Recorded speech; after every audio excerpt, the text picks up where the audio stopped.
चलिए आज हम बात करेंगे इलेक्ट्रिक फ्लक्स के बारे में कि इलेक्ट्रिक फ्लक्स क्या होता है। देखिए इलेक्ट्रिक फ्लक्स क्या है। इलेक्ट्रिक फ्लक्स एक नंबर होता है इलेक्ट्रिक फील्ड लाइंस का जो किसी सरफेस से पास होंगी। उन numbers of electric field lines जो उस सरफेस से पास हो रही हैं, किसी सरफेस एरिया से किसी एरिया से पास हो रही हैं, उसी नंबर को बोला जाता है इलेक्ट्रिक फ्लक्स। फ्लक्स का बेसिकली जो मीनिंग होता है वो होता है to flow.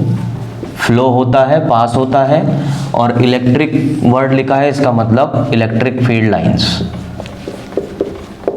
Electric field lines या electric lines of forces, electric lines of forces या इलेक्ट्रिक लाइंस भी बोल सकते हैं। ये जितनी भी लाइंस किसी सरफेस से पास होंगी, पास होने का मीनिंग क्या है। देखिए मान लीजिए ये एक एरिया है। अब इस एरिया से ऐसे एक इलेक्ट्रिक फील्ड लाइन ऐसे पास होती है परपेंडिकुलरली। तो ये एक लाइन क्योंकि इससे पास हो रही है तो इस सरफेस एरिया का जिससे ये लाइन परपेंडिकुलरली आर पार निकल के जा रही है, ये है इस सरफेस एरिया का इलेक्ट्रिक फ्लक्स, यानी कि वन इलेक्ट्रिक फ्लक्स इस सरफेस एरिया का होगा। दो लाइन अगर पास होंगी तो दो हो जाएगा, तीन होंगी तीन हो जाएगा, 1 करोड़ लाइन इसमें से पास होंगी तो 1 करोड़ हो जाएगा। नंबर होता है बेसिकली, परपेंडिकुलरली पास होनी चाहिए। ऐसा नहीं कि ये सरफेस एरिया इस तरह से है सरफेस और इसमें जो लाइन जा रही है वो इस तरह से इसको टच करते हुए जाए। टच करते हुए जाएगी तो कोई भी इलेक्ट्रिक फ्लक्स नहीं होगा, जीरो। एक भी लाइन इसके आर पार आपको सोचना है कि ऐसा जानी चाहिए, किसी भी एरिया से इस तरह से पास होनी है। उन लाइंस की काउंटिंग को बोला जाएगा इलेक्ट्रिक फ्लक्स। तो जो डेफिनेशन बनता है वो ये बनेगा इसका। क्या डेफिनेशन बनाएंगे इलेक्ट्रिक फ्लक्स का? Total number of electric lines of forces या electric field lines passing normally. Passing का मीनिंग अब आपको समझ में आ गया। Passing normally to a surface area. Surface लिखेंगे, सरफेस लिख दीजिए, एरिया लिख दीजिए, कुछ भी लिख दीजिए। उस एरिया से, उस सरफेस से नॉर्मली लाइंस को पास होना है, उस काउंटिंग को बोलते हैं इलेक्ट्रिक फ्लक्स। क्योंकि इलेक्ट्रिक लाइंस पास हो रही हैं इसलिए इलेक्ट्रिक फ्लक्स। ऐसे अगर मैग्नेटिक लाइंस पास होंगी तो मैग्नेटिक फ्लक्स हो जाएगा, या कोई भी चीज़ कहीं से पास हो रही है तो आप उसके लिए फ्लक्स और उस वैल्यू को यूज़ कर सकते हैं, इस तरह से लिख सकते हैं। इसका एक मैथमेटिकल फॉर्मूला भी होता है फाइंड करने के लिए, वो ये होता है फाई। इसका एक सिंबल है, इलेक्ट्रिक फ्लक्स का सिंबल है फाई। सफिक्स में यहाँ लिख देते हैं ई फॉर इलेक्ट्रिक फ्लक्स। ये होता है scalar product of vector E dot vector A. E is electric field, vector E is electric field, A is area vector. जिस सरफेस से पास हो रही हैं, जिस एरिया से पास हो रही हैं, उस एरिया का एरिया वेक्टर। अब ये एरिया वेक्टर क्या होता है अभी बात करेंगे इसके बारे में। इसके बिहाफ पर जो एक डेफिनेशन बनती है, एक और डेफिनेशन है इसकी, वो है कि electric flux is defined as scalar. क्योंकि नंबर है, नंबर की बात हो रही है, बेसिकली नंबर पे जोर दिया जा रहा है, मैग्नीट्यूड पर जोर दिया जा रहा है, इसलिए scalar product of electric field intensity, कितना इलेक्ट्रिक फील्ड है, एंड द सरफेस एरिया। अगर इसे ओपन करेंगे तो इस तरह से हो जाएगा, एक्सपेंड करेंगे इसे, E A cos theta dot product will give you cos theta, where theta जो है angle between vector E and vector A. Angle between vector E and vector A, इन दोनों के बीच का ये एंगल है।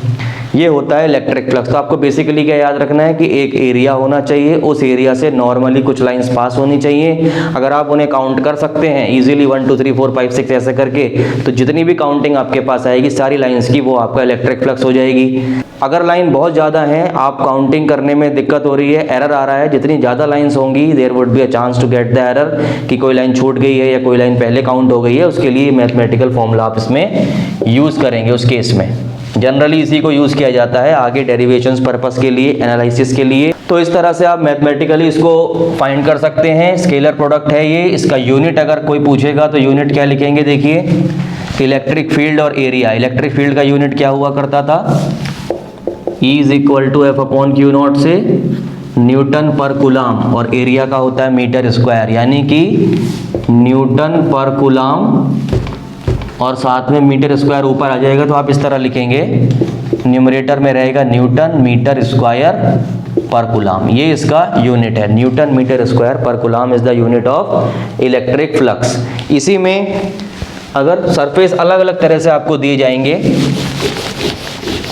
मान लीजिए अभी एरिया वेक्टर के बारे में बात करते हैं कि एरिया वेक्टर क्या है। ये एक एरिया है,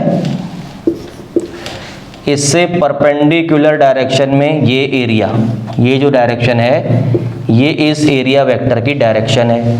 अगर ये किसी इलेक्ट्रिक फील्ड पे रखा है जो left to right electric field ऐसे बना रहा है, तो इलेक्ट्रिक फील्ड में और एरिया वेक्टर में कुछ एंगल क्रिएट हुआ। देखिए इसको इस तरह से है, ये है एरिया। इस एरिया से हमेशा एक परपेंडिकुलर लाइन आपका ज्यूम करके रखनी है।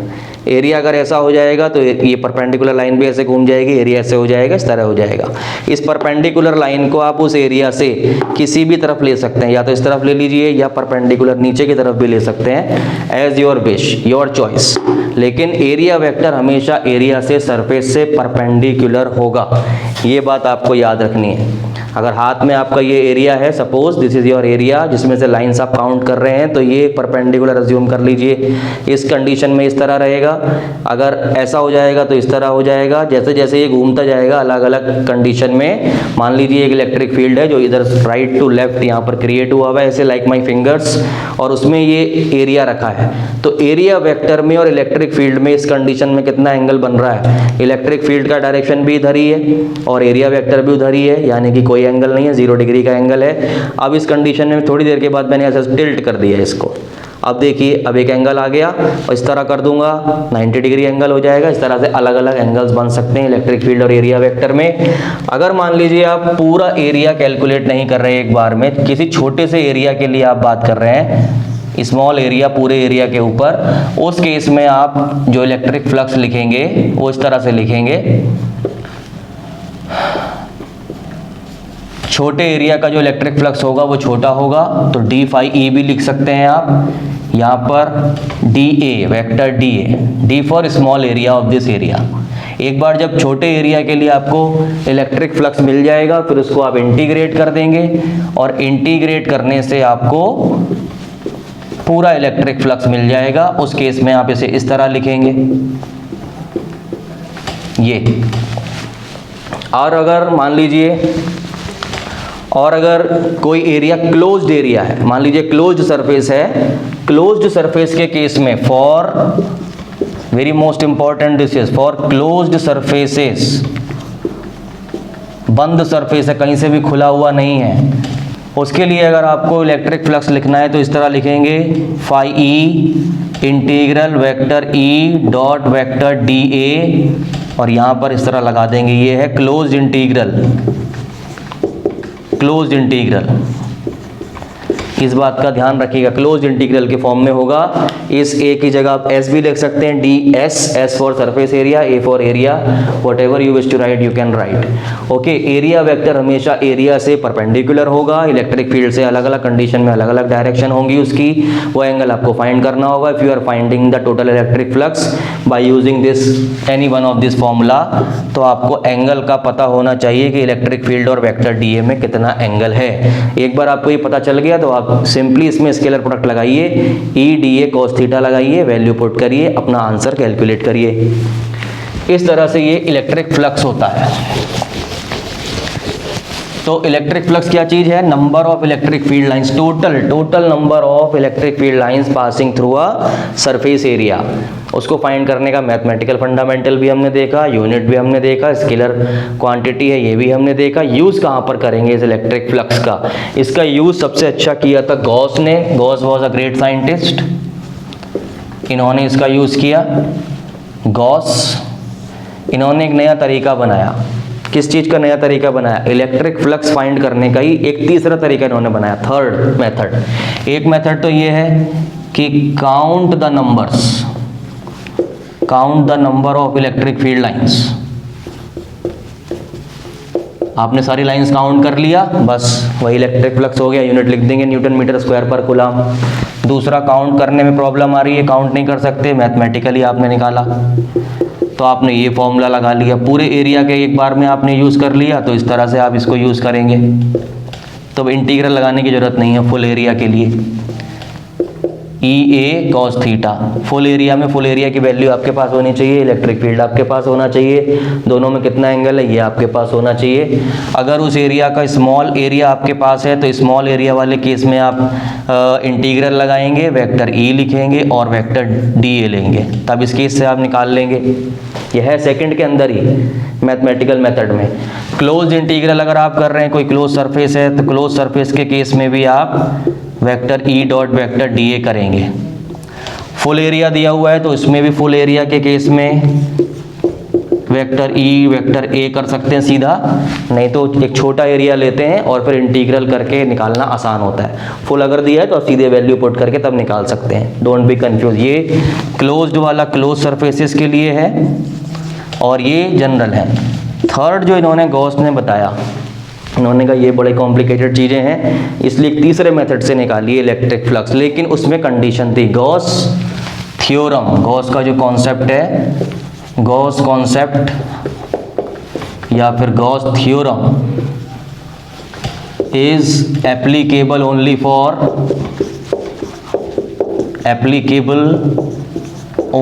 For closed surfaces. सिर्फ क्लोज्ड के सरफेसेस के केस में ही गॉस थ्योरम एप्लीकेबल है, उन्हीं के केस में ये तीसरे तरीके से, थर्ड मेथड से, आसान मेथड से इलेक्ट्रिक फ्लक्स की कैलकुलेशन हो सकती है। क्लोज्ड सरफेसेस, बार बार बोल रहे हैं क्लोज सरफेसेस। ये जो क्लोज सरफेस हम बार बार बोल रहे हैं, इस क्लोज सरफेस का नाम इन्होंने अपने नाम से रख लिया, गॉसियन सरफेस भी इसको बोल देते हैं, गॉसियन सरफेस। जब हम एप्लीकेशंस में जाएंगे तब हम देखेंगे कि गॉसियन सरफेस ये चीज़ क्या होती है। आपको ये याद रखना है कि गॉस थ्योरम केवल क्लोज सरफेसेस के लिए ही एप्लीकेबल है। क्या होती है गॉस थ्योरम? गॉस का कॉन्सेप्ट क्या है? कॉन्सेप्ट सिंपल है, इलेक्ट्रिक फ्लक्स बताना है गॉस थ्योरम की हेल्प से।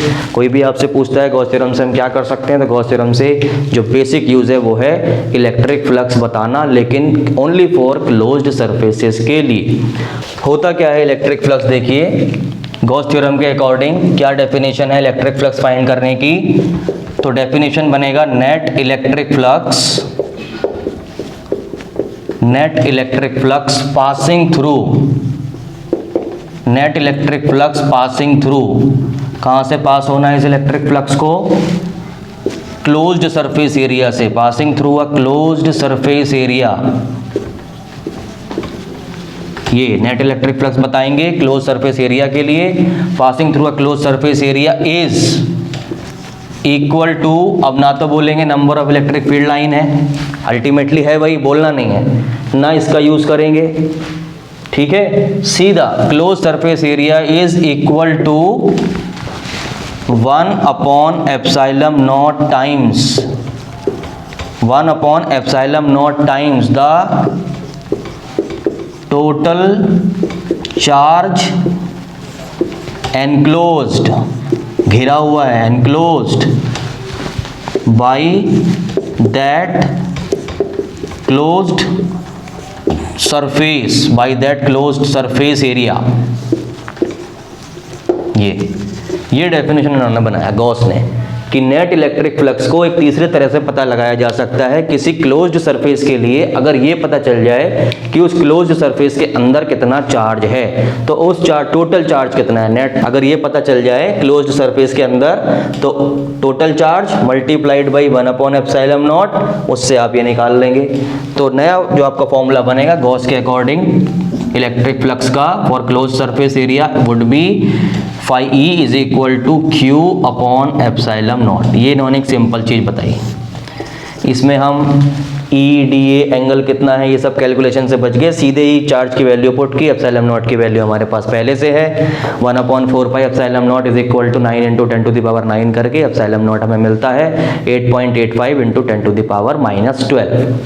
ठीक है, ये उसकी न्यूमेरिकल वैल्यू है। तो यहाँ से आपको मिल जाएगा, ये गॉस का कॉन्सेप्ट था। इस कॉन्सेप्ट को हम यूज़ करेंगे आगे, 3 एप्लीकेशंस आएंगी। उससे पहले हम ये प्रूव भी करेंगे कि किसी क्लोज्ड सरफेस एरिया के लिए इलेक्ट्रिक फ्लक्स को इस तरह से निकाला जा भी सकता है या नहीं, इसको हमें प्रूव भी करना है। तो नेक्स्ट वीडियो में देखेंगे कि ये कैसे प्रूव होगा कि Gauss theorem close surface area के लिए Q/ε0 से नेट इलेक्ट्रिक फ्लक्स को हम कैलकुलेट कर सकते हैं। चलिए मिलते हैं अपने नेक्स्ट वीडियो में।